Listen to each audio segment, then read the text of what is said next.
ঠিক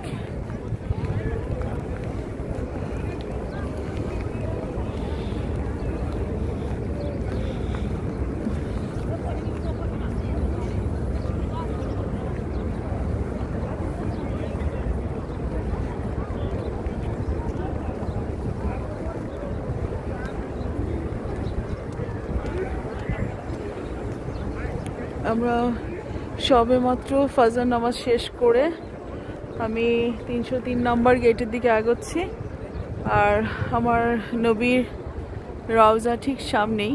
নবী এবং তার দুই পাশে দুই সাহাবী, হজরত আবু বকর রাদিয়াল্লাহু আনহু, হজরত ওমর রাদিয়াল্লাহু আনহু, ওনাদের যে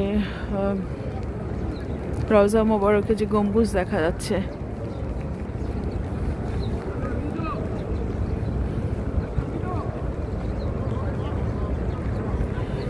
সকালের এই ফজরের পরপর পরিবেশটা এত স্বর্গীয় থাকে, মানে এত সুন্দর একটা আলো, মাশাআল্লাহ।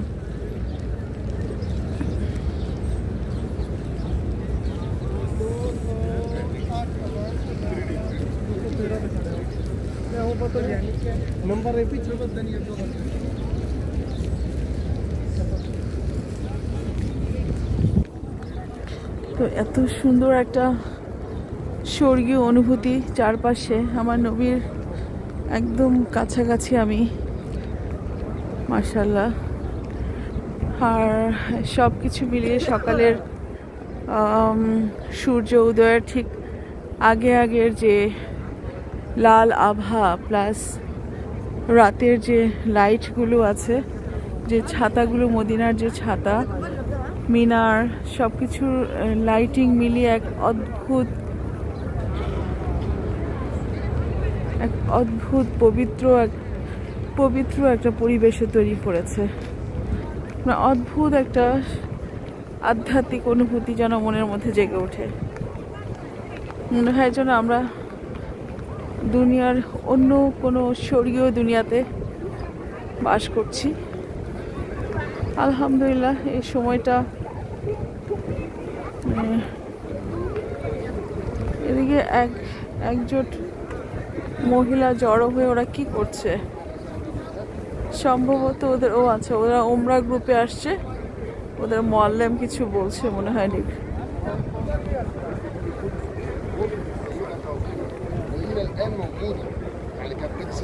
ডিরেকশন দিচ্ছে।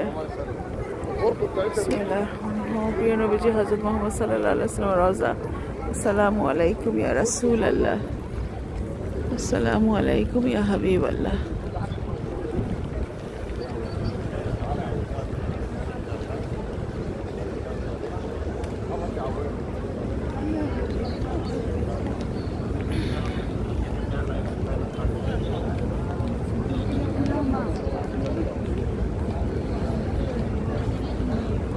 আল্লাহর হাবিব শুয়ে আছেন ওই সবুজ গম্বুজের নিচে। আজকে রিয়াজুল জান্নাহ, আজকে শুক্রবার, জুমাবার, তো আমাদের চলে আসতে হবে আবার 10:30টায়। তো এই জন্য আর আমি রাতে একদম মানে কিছুক্ষণ আগে আসলাম, দুবাই থেকে এসে পৌঁছালাম আর প্রায় 2:30 বেজে গেল এয়ারপোর্ট থেকে বেরোতে। তারপর হোটেলে নেমে আবার ফজরে আসলাম। তো মনে হলো যে একটু ঘুমিয়ে নিই, নাহলে পুরো দিনেই খুব বেশি টায়ার্ডনেস থাকলে ইবাদতেও কনসেন্ট্রেশন আসতে পারে না।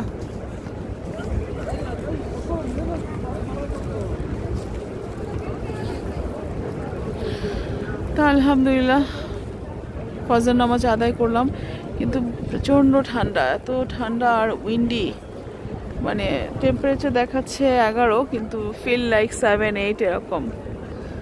খুব বাতাস, ঠান্ডা একটা বাতাস, মনে হয় যেন কানাডায় চলে আসছি। এত ঠান্ডা গত বছরও কিন্তু ছিল না, এবছর মদিনাতে প্রচুর ঠান্ডা পড়ছে আলহামদুলিল্লাহ। তো আমি রেখে দিচ্ছি, দেখি হারুনকে খুঁজতে হবে, ও কোথায় গেল। আজকে ভাবছি এখন চলে যাব, আর আগামীকাল ইনশাল্লাহ রিয়াজুল জান্নাতের জন্য আমরা জান্নাত জিয়ারা করার জন্য ট্রাই করব। তো এখানেই রেখে দিচ্ছি, আল্লাহ হাফেজ, আসসালামু আলাইকুম।